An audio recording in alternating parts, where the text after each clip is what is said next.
Joining us now, Fox News contributor and former CIA station chief Dan Hoffman, along with former CIA covert operations officer Mike Baker.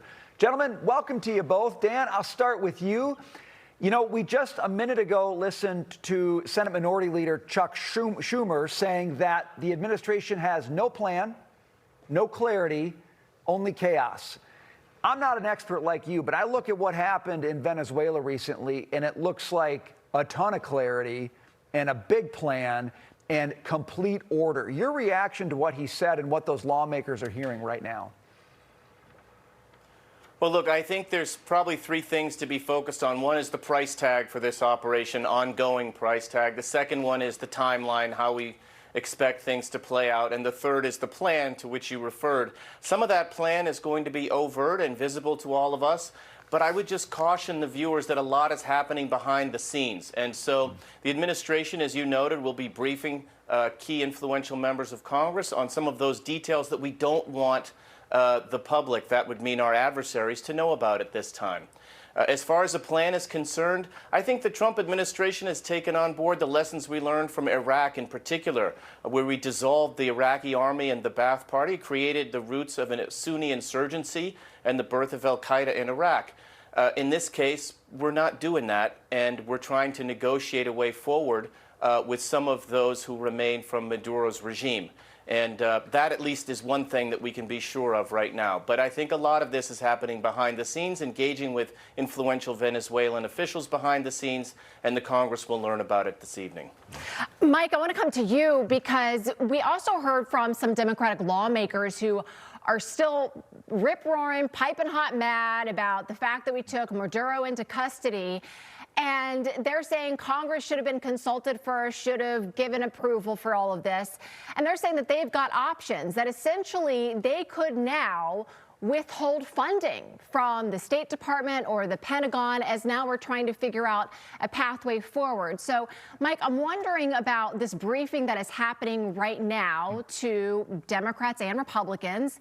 How important is that briefing to kind of, I guess, win over support? Or do the Democrats even have leverage in that regard? Well, they do have leverage, and it depends on the clarity of the briefing. It depends on how much information is provided, and typically the party out of power always walks out of a briefing like that and feels like they haven't been fully briefed.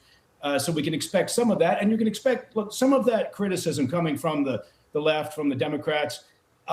You always have to take a portion of that and say how much of this is due to the fact that it's just simply Trump and the Trump administration.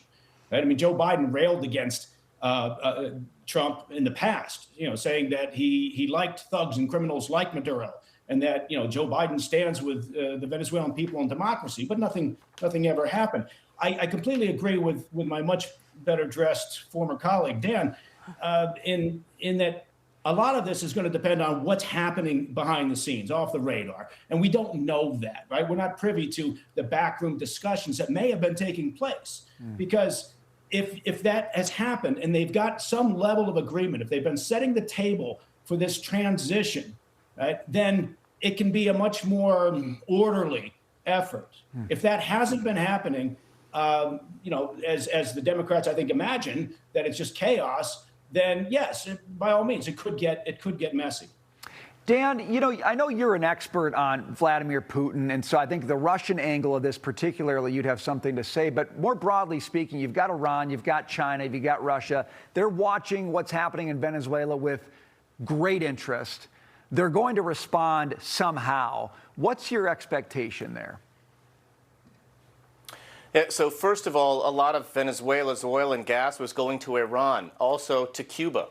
And so there will be an impact on those two countries. We have to be prepared for more unrest in Cuba and potentially destabilization of that communist regime.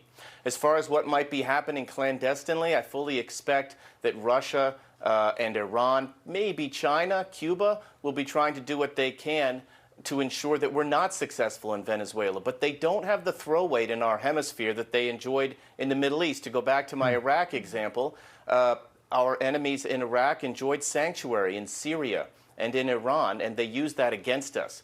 we are imposing a quarantine around Venezuela, and we are setting the rules of engagement. And so our enemies, in this case China, Russia, Iran, they don't have the capability that they would have otherwise had in the Middle East. And so I think that the Trump administration has the potential, at least, to get this right and demonstrate that Russia is not really such a strong ally, and that may have follow-on implications for their relationships around the world.